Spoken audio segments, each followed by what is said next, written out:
পাই। ভগবান বলছে, নারদ, আমার বাসা আছে। আমার বাসা কোথায় জানো? ভক্ত যখন আমার নাম করে, আমি ওই ভক্তের পাশে দাঁড়িয়ে থাকি। ওই ভক্ত নাম করতে করতে যখন চোখের জলে ভাসে, নারদ, আমি কি করি জানো? আমি ওই ভক্তের হৃদয়ে অবস্থান করি। আমি ওই ভক্তের হৃদয়ে অবস্থান করে সেখানে বসে থাকি না নারদ। আমি কি করি জানো? আমি ঝাড়ুদার হয়ে ওই ভক্তের কামনা বাসনা দূর করে দেয়। ওই ভক্ত যখন হা কৃষ্ণ বলতে বলতে, ওই ভক্ত যখন আর এক ভক্তকে জড়িয়ে ধরে, আমি কি করি জানো? ওই ভক্তের অলক্ষ্যে ভক্তের চরণ ধুলি আমি অঙ্গে ধারণ করি নারদ। ভক্তই আমার মাতা পিতা, ভক্তই আমার গুরু। ভক্ত আমায় নাম রেখেছে বাঞ্ছা কল্পতরু। ভক্ততে যেদিন খায় সেই দিন আমি খাই। ভক্তের তরি অচল হলে আমি নিজে বইটা পাই। ভক্তের হাতে প্রেমের ডুরি, ভক্ত আমায় যেদিক ঘোরায় সেই দিক ঘুরি নারদ। একদিন আমার গৌর হরি নবদ্বীপবাসীদের বললেন, হে নবদ্বীপবাসী, তোমরা আমাকে সেবা দাও। নবদ্বীপবাসী কি করলেন? মহাপ্রভুকে ইচ্ছা মতো সেবা দিলেন, আর মহাপ্রভু ইচ্ছা মতো বরও দিলেন।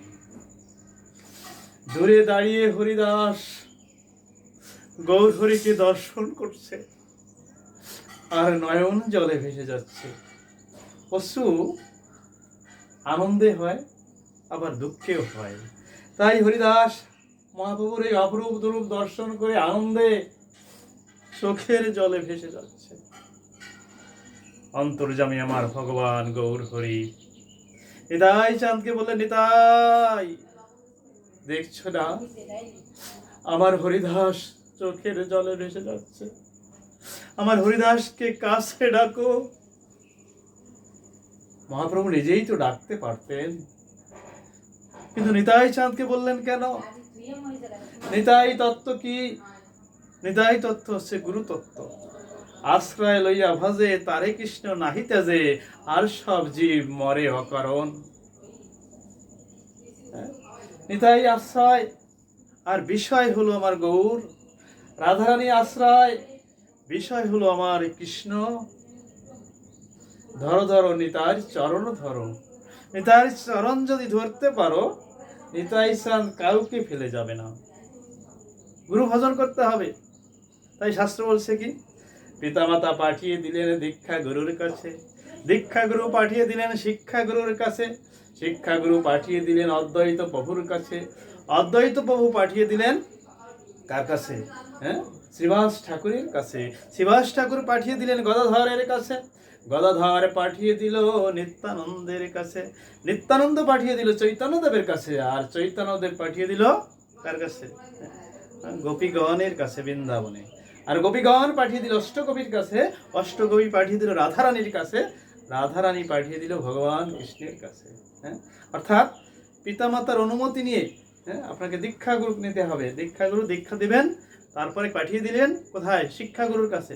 শিক্ষা যখন পেয়ে যাবেন, তখন শিক্ষাগুরু পাঠিয়ে দেবে কার কাছে? অদ্বৈত প্রভুর কাছে। মানে আপনি চিনলেন, বুঝলেন যে এক ঈশ্বর, এক ভগবান, তার কোনো দ্বিতীয় নাই, অদ্বৈত। আর অদ্বৈত প্রভুর যখন আপনি বুঝলেন ভগবান এক, তখন কি হবে? অদ্বৈত প্রভুর শ্রীবাস ঠাকুরের কাছে আপনার এই আঙিনাটা সুন্দর হয়ে যাবে। শ্রীবাস মানে সুন্দর, শ্রীবাস ঠাকুরের কাছে। আর এই ভজন যখন শূন্য হবে, আঙিনা যখন শূন্য হবে, তাহলে শ্রীবাস ঠাকুর পাঠিয়ে দিলেন গদাধরের কাছে। গদযুক্ত অধর, এই অধরটা কৃষ্ণ নামে গদগদ হবে যখন আপনার এই দেহ আঙিনাটা সুন্দর হবে। আর গদগদ যখন হবে, তখন কি হবে? নিত্যানন্দ। নিত্যানন্দ মানে আপনি নিত্য আনন্দ করতে পারবেন, সবকিছুর ভিতরে আনন্দ অনুভব করবেন, আপনার দুঃখ কষ্ট থাকবে না। আর নিত্যানন্দ পাঠিয়ে দিলেন কার কাছে? চৈতন্যদেবের কাছে, যার ভিতরে চেতন শক্তি আছে, স্বয়ং ভগবান। ভক্ত এসে আমার ভগবান। আর ভগবান কি করবেন? পাঠিয়ে দিবে গোপীগণের কাছে, ভক্তদের কাছে। রাধারানী, আর গোপীগণ পাঠিয়ে দিবে রাধারানীর কাছে, রাধারানী পাঠিয়ে দিবে কার কাছে? ভগবান কৃষ্ণের কাছে। তাহলে কি করতে হবে? আমার পিতামাতার অনুমতি নিয়ে সাধন ভজন শুরু করতে হবে, তাহলেই আমাদের কৃপা লাভ হবে। তাই এই নিতাই কে? আড়াই পণ্ডিতের পুত্র হচ্ছে নিতাই। হ্যাঁ, আড়াই পণ্ডিত একজন সাধু ছিল। ওই আড়াই পণ্ডিতের বাড়িতে একদিন একজন সাধু এসেছে। ওই সাধু সেবা গ্রহণ করে আড়াই পণ্ডিতকে বলছে, পণ্ডিতজি আমি যা চাইবো দেবেন? তখন আড়াই পণ্ডিত হলো, সাধুর চা কি হতে পারে? সর্বোচ্চ এক আশ্রম থেকে অন্য আশ্রমে যাওয়ার যে হয়তো পথ খরচ। হ্যাঁ, আপনি যা চাইবেন তাই পাবেন। সাধু বলছে, আমি তোমাদের নিতাইকে চাই, পুত্রকে দিতে হবে। এই কথা শুনে মাথাটা একটু অবনত করলেন। তখন সাধু ভাবছে কষ্ট হচ্ছে, তাহলে ঠিক আছে, যদি কষ্ট হয় তাহলে দেওয়ার দরকার নাই। দেখেন, আড়াই পণ্ডিত বলছিস আমি দেব না তা তো বলি নাই। ওই সন্তানের প্রতি আমার একার অধিকার নয়, সম অধিকার তার মায়ের রয়েছে। তার মায়ের কাছ থেকে অনুমতি আনি। তার নিতাইয়ের মায়ের নাম কি? পদ্মা। পদ্মাকে বলছে, পদ্মা ধর্মবোধয় আর রক্ষা হলো না। কেন কেন স্বামী, কি হয়েছে? বলছে, ওই সাধু বলেছে যা চাইবো দেবে। আমি বলেছি হ্যাঁ দেবো, কিন্তু এই সাধু তো আমাদের নিতাইকে চেয়েছে। তা তুমি কি নিতাইকে দিতে পারবে? তোমার যক্ষের ধন নিতাইকে তুমি দিতে পারবে? দেখেন সহধর্মিণী কাকে বলে। পদ্মে বলছে, স্বামী তোমার চাওয়া আমার চাওয়া একই চাওয়া, এই চাওয়ার ভিতর কোনো পার্থক্য নাই। ওই সাধু কি করলো? নিতাই চাঁদকে নিয়ে আসলো, হ্যাঁ, ভজন শিখালো। নিতাই গৌর অভিন্ন তত্ত্ব। হ্যাঁ, সাধু সঙ্গ করতে হবে। সাধু সঙ্গ সর্বশাস্ত্রে কয়, লোভ মাত্র জীবের সর্বসিদ্ধি হয়। হ্যাঁ, সাধু নিতাই চাঁদকে ভজন শিখালো, আর ভজনের ফলে নিতাই আর গৌর হলো অভিন্ন তত্ত্ব। এদিকে নিতাই বলছে, হরিদাস মহাপ্রভু ডাকছে। হরিদাস বলছে, আমি মহাপ্রভুর কাছে যাব না, কারণ আমি যে নিচুকুলে লালিত পালিত হয়েছি, আমাকে স্পর্শ করলে যদি মহাপ্রভুর জাত যায়। অন্তর্যামী ভগবান, অন্তর্যামী ভগবান ভক্তের অন্তরের কথা জানে। তাই বলছে, হরিদাস তুমি ভয় পাচ্ছ কেন? আমি পূর্বেই তোমাকে স্পর্শ করেছি, আমার জাত যায় নাই। হ্যাঁ, তবে কনক্ষণ প্রভু আপনি আমাকে স্পর্শ করলেন? আমার ভগবান বলছেন, গৌর হরি বলছেন, তোমাকে 22 বছরে যখন বেত্রাঘাত করা হয়েছিল, আঘাত পেয়েছিলে? হরিদাস বলছে, না তো। কে যেন আমাকে কোলে করে রেখেছিল সেদিন। আমার গৌর হরি বলছে, হরিদাস সেদিন অন্য কেউ তোমাকে কোলে করে নাই, সেদিন আমি তোমাকে কোলে করেছিলাম। এই দেখো আমার পিঠের আঘাতের চিহ্ন। হরিদাস বলছে, প্রভু গো, এ দৃশ্য দেখবার আগে আমার চোখ কেন অন্ধ হলো না? এ কথা শুনবার আগে আমার কর্ণ কেন বধির হলো না? আমার জন্য আমার মহাপ্রভুকে আঘাত সইতে হয়েছে। দেখেন, ভক্ত কখনো ভগবানকে কষ্ট দিতে চায় না। তাই বলছে, হে প্রাণনাথ, এ কথা শুনবার আগে আমার কান কেন বধির করে দিলে না? আমার চোখ কেন এ দৃশ্য দেখবার আগে অন্ধ হলো না? দেখেন, একবার রঘুনাথ দাস গোস্বামী, হ্যাঁ, বনের ভিতর ধ্যান করতেছিল, সারা রাত ধরে ধ্যান করছে। ভোরবেলায় সনাতন গোস্বামী দেখতে পায় রঘুনাথ গোস্বামী ধ্যান করছে, আর পাশে পুকুর থেকে একটা বাঘ জল পান করছে। এই দৃশ্য দেখে সনাতন ভাবলো, তাহলে রঘুনাথ দাসকে বাঁচানো যাবে না, কারণ বাঘ জল পান করে রঘুনাথ দাসকে খেয়ে ফেলবে। বাঘের দেখা, সাপের লেখা আমরা বলি। তা যখনই এই ভাব হয়েছে সনাতনের, সনাতন দর্শন করছে বংশীধারী বাঁকা বিহারী। আমার ভগবান শ্রীকৃষ্ণ বাঁশি হাতে রঘুনাথ দাসের পাশে দাঁড়িয়ে রয়েছে। বাঘ জল পান করে রঘুনাথ দাসের দিয়ে একটু তাকিয়ে চলে গেল। পরবর্তীতে সনাতন গোস্বামী রঘুনাথ দাসকে যখন কথা বলল যে ভগবান শ্রীকৃষ্ণ তোমাকে পাহারা দিয়েছে, তা না হলে ওই বাঘ তোমাকে খেয়ে ফেলত, তখন রঘুনাথ দাস গোস্বামী ভাবলো, আমি যদি এখানে থাকি তাহলে ভগবান এমনিভাবে কষ্ট করে আমাকে পাহারা দেবে, আমি এখানে থাকবো না। এটাই হচ্ছে ভক্তের লক্ষণ। হ্যাঁ, ভগবানকে কষ্ট দিতে চায় না, এটাই শুদ্ধ ভক্তের, এটাই লক্ষণ। তাই হরিদাস বলছে যে, না প্রভু, হ্যাঁ, আমার জন্য তোমাকে আঘাত সইতে হয়েছে, এ কথা আমার কেন কানে শুনতে হলো? হে প্রাণনাথ, তুমি এ কথা শুনবার আগে আমার প্রাণটা কেন ফেলে দিলে না? আমার মহাপ্রভু হরিদাসকে বললো, হরিদাস তুমি আমাকে সেবা দাও, আমি সেবা গ্রহণ করব। তো এতক্ষণ পর্যন্ত যে নবদ্বীপের সেবা নিল, মহাপ্রভুর পেট ভরে নাই। হ্যাঁ, ভক্তের ভক্তি গ্রহণ করে, দ্রব্য গ্রহণ করে না। পত্রাঙ্গ পুষ্পাঙ্গ ফলাঙ্গ তং জমে ভক্ত প্রযচ্ছতি তদাহাং ভক্ত পরিতাম ছানি পদতত্ত্বম। পত্র পুষ্প ফল জল দিয়ে যে ভক্তি করে আমাকে ডাকে, ভগবান কি বলছেন, আমি তার একটা ভক্তি অর্ঘ্য গ্রহণ করে থাকি। কত শ্লোক? নবম অধ্যায় রাজবীর্য যোগে 26 শ্লোকে ভগবান বলছেন। তাই আমি ভক্তি গ্রহণ করি, আমি দ্রব্য গ্রহণ করি না। হরিদাসের ভিতরে রয়েছে ভক্ত, মানে ভক্তি, সেই ভক্তির সেবা গ্রহণ করতে চাই। হরিদাস বলছে, প্রভু গো, আমি তো কাঙাল, হ্যাঁ, আমার কাছ থেকে এমন কিছু নাই যা আমি তোমাকে সেবা দিতে পারবো। দেখছেন, হ্যাঁ, আমার ভগবান বলছে, হরিদাস তোমার যা আছে তুমি তাই দাও, এক গ্লাস জলের ভিতর তুলসী পাতা দাও, তাতেই আমি সেবা গ্রহণ করে আমি ধন্য হব। দেখছেন, একবার দেখেন দাপরে কি করেছিল, দাপরে আমার ভগবান শ্রীকৃষ্ণ সখাদের বলেছিল, হে সখাগণ, হ্যাঁ, তোমরা কাল খাবার নিয়ে আসবে, তোমাদের সেবা আমি গ্রহণ করব, খাবার আমি গ্রহণ করব। তখন সুদামায় গিয়ে বলছে, ও বন্ধু, আমি কিন্তু আনতে পারবো না, কারণ সুদামায় তো ভিক্ষা করে খায়। ভগবান বলছেন যে, সুদামায় তোমার যা জোটে তুমি তাই নিয়ে আসবে। সুদামায় ভাবছে, কৃষ্ণ আনতে বলেছে, আমাকে আনতেই হবে। ভাবতে ভাবতে বাড়িতে এসে তার স্ত্রী, হ্যাঁ, কি সুশীলা দেবী, আবার কোনো কোনো গ্রন্থে আছে বসুন্ধরা, হ্যাঁ, তার স্ত্রীকে বলছে যে, বসুন্ধরা কিছু কি আছে ভগবানের বদনে সেবা দেওয়ার জন্য? বলছে, টক ঘোল আছে, হ্যাঁ, এছাড়া তো আর কিছু নাই। ওই টক ঘোলের কথা চিন্তা করতে করতে, হ্যাঁ, ওই ভগবানকে কি সেবা দেবে চিন্তা করতে করতে সুদামায় ঘুমিয়ে পড়েছে, সকালবেলা হয়ে গেছে। আর এখন উপায় কি? ওই টক ঘোল নিয়ে রওনা হয়ে আর মনে মনে ভাবতে, আমি সবার পিছনে থাকবো। কত বন্ধুরা আছে না, কত কিছু নিয়ে আসবে, আর ভগবান সেবা গ্রহণ করে আমার তার সেবা করার সুযোগ পাবে না, মানে ক্ষুধা থাকবে না, পেটে জায়গা থাকবে না। তাই ভাবছে আমি পিছনে গিয়ে থাকবো, যে ভাবনা সেই কাজ পিছনে রয়েছে। ভগবান একের পর এক সবার সেবা গ্রহণ করে সুদামায়কে বলছে, সুদামায় কি এনেছো? সুদামায় তো টক ঘোল নিয়ে এসেছে। সুদামায় চোখে জল ছেড়ে দিয়েছে, প্রভু গো, আমি তো কিছু আনতে পারি নাই। ভগবান কৃষ্ণ বলছে, সুদামায় আমি দেখেছি তুমি ভালো জিনিস এনেছো, কারণ তুমি পিছনে থেকে, হ্যাঁ, ওই ভাড়ের ভিতর থেকে আঙুল দিয়ে দিয়ে, হ্যাঁ, খাচ্ছ, অর্থাৎ নিশ্চয়ই কোনো ভালো জিনিস, তা নাহলে এভাবে লোভ সামলাতে না পেরে খাচ্ছ। সুদামাই কেন খেয়েছিল জানেন? টক ঘোল তো সময় যত গড়িয়ে যাবে তত বেশি টক হবে, ভগবানের বদনে দেওয়া যাবে কিনা, এই জন্য একটু মাঝে মাঝে পরীক্ষা করছে।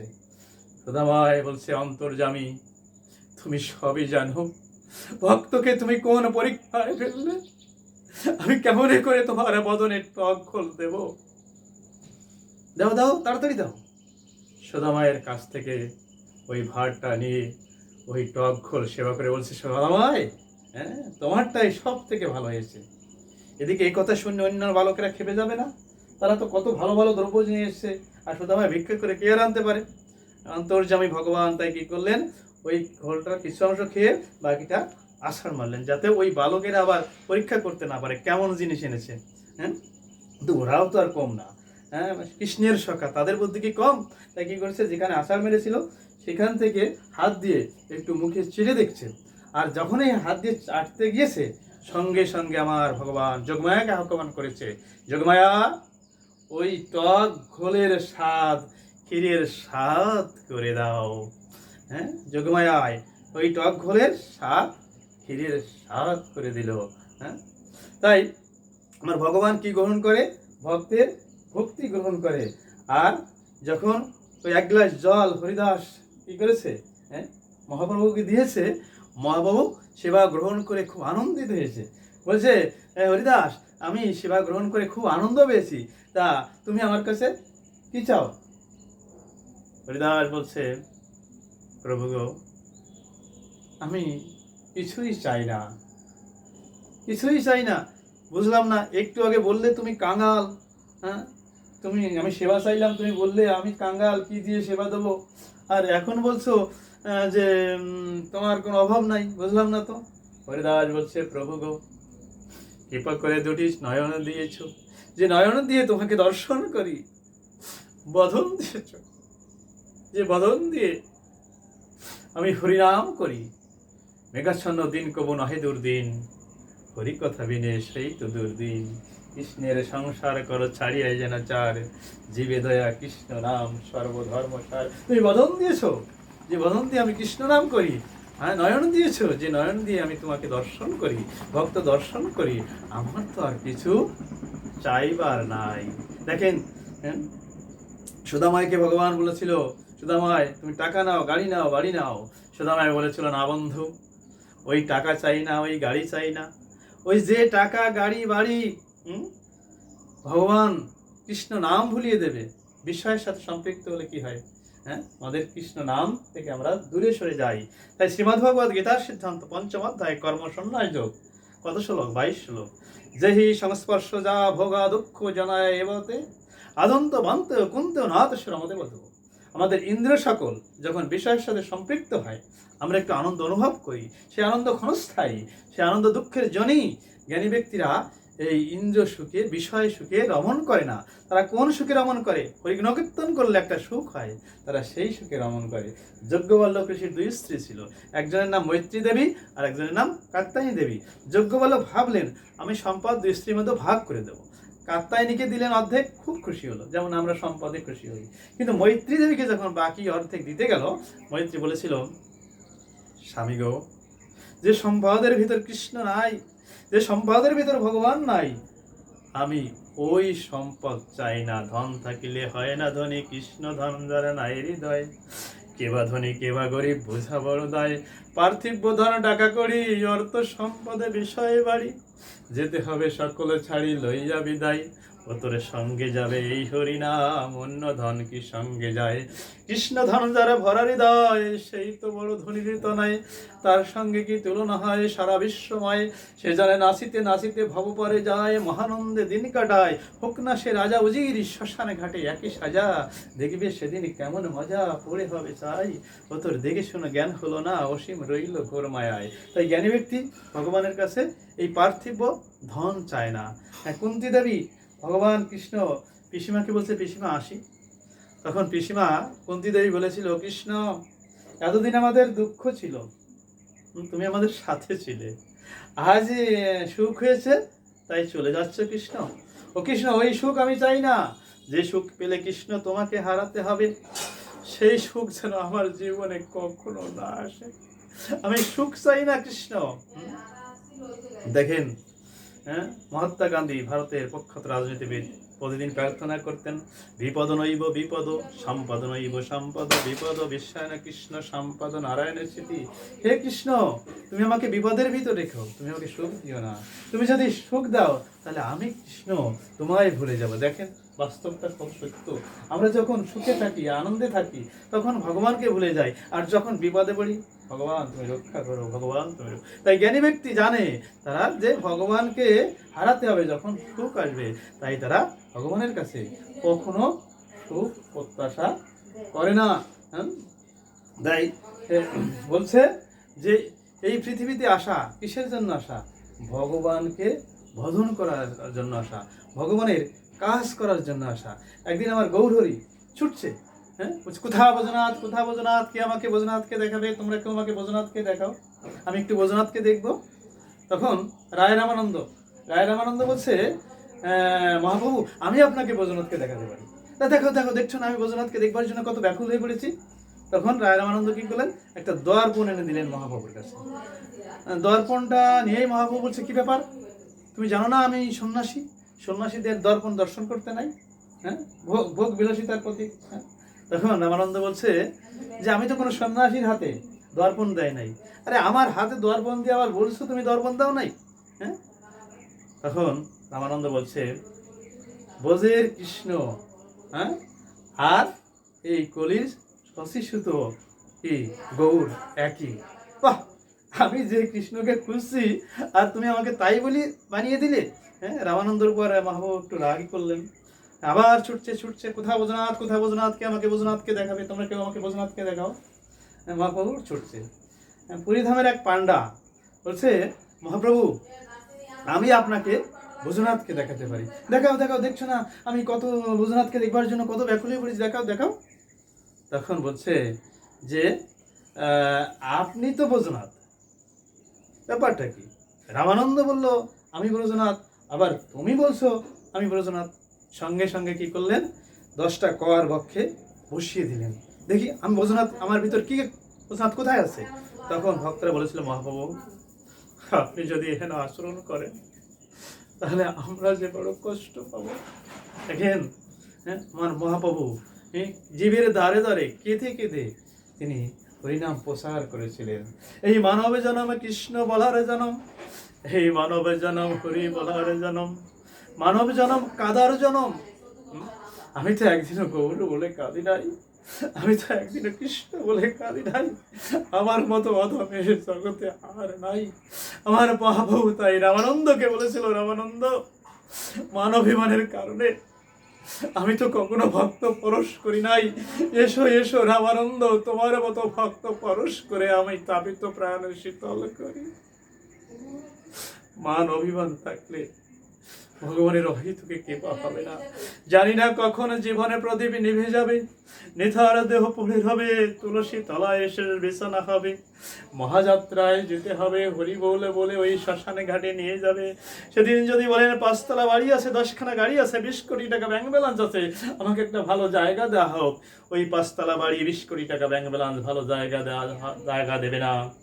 হরিবাসরে এসে যদি হরি বলে থাকেন, হরিবাসরে এসে যদি সাধুগুরু বৈষ্ণবের চরণ ধুলি অঙ্গে মেখে থাকেন, এই ধুলি হয়তো পাহাড়ের করিয়ে একদিন ওপরে পাহাড় করে দেবে। তাই তো একদিন শ্রীধাম কানাইকে বলেছিল, ভাই কানাইয়া রে, তোকে ছাড়া শুধু বৃন্দাবনের রাখা নাই, বনের পশু পাখি অশ্রু ঝরায়, ভাই কানাইয়া শীঘ্র করে গোষ্ঠে ছাড়। হরিভক্তি বিলাসের রচয়িতা গোপাল ভট্ট বললেন, ওরে শ্রীধাম তুমি কাদের পশু বলছো শ্রীধাম, তুমি ওদের পশু বলো না, পশু কুলে ওদের জ্বর হয়েছে ঠিকই, নিত্য যারা গোবিন্দের নাম করে তারা পশু হতে পারে না শ্রীধাম। পশু বলতে হলে শ্রীধাম তুমি আমায় পশু বলো, মানুষের জন্ম নিয়েছি, আমি একদিন গোবিন্দের নাম করি নাই, আমার মতো পশু এ জগতে আর কেউ নাই। অন্য একদিনের কথা, শ্রীরাম কানাইকে বলেছে, ভাই কানাইয়ারি, তোকে ছাড়া ওই গরুর পাল নিয়ে যখন গোষ্ঠে যাই, ওই গরুগুলো সামনে আগাতে চায় না, ওই গরুগুলো বারবার পিছন ফিরে চায়, আর মনে মনে কি বলে ভাই কানাইয়া জানিস? ওই গরুগুলো বলে, হে গোবিন্দ, মৃত্যুর পর যদি জীবন দাও তাহলে সেই জীবন দিও যে জীবনে বদনে ভরে ওই নাম করতে পারি। বনের পশু পাখি গোবিন্দের কাছে বদন